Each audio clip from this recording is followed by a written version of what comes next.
dans un petit village niché au pied du Jura vaudois, vivait Christophe, un paysan respectueux de la terre. Chaque matin, à l'aube, il se levait au chant des oiseaux, prêt à travailler ses champs et à s'occuper de ses précieuses abeilles. Ce rituel quotidien n'était pas seulement un travail pour Christophe, c'était une véritable passion. Tel un gardien de la nature, il observait avec douceur le cycle de la vie se déployer devant lui. Christophe avait développé une passion particulière pour l'apiculture. Selon lui, ces abeilles étaient plus que de simples insectes. Elles étaient les architectes invisibles du paysage fleuri qui entourait son village. Il croyait fermement que ces abeilles, en pollinisant les fleurs, contribuaient à la fertilité de ses terres.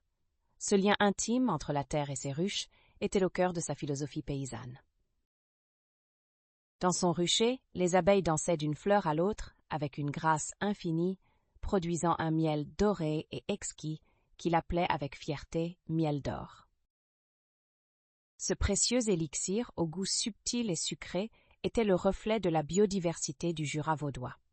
À chaque récolte, Christophe ressentait une profonde gratitude envers ses petites travailleuses et la nature généreuse.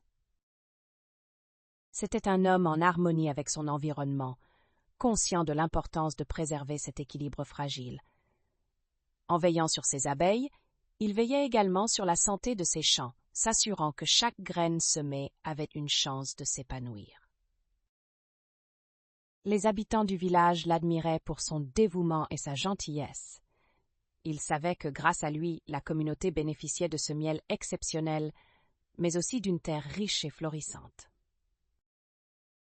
À travers son engagement, Christophe leur montrait la voie d'une agriculture respectueuse et durable.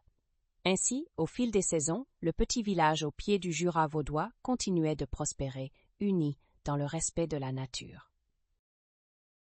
Christophe, humble gardien de son écosystème, allait chaque matin avec joie à la rencontre de ses abeilles, certain qu'elles étaient la clé de son succès et de son bonheur.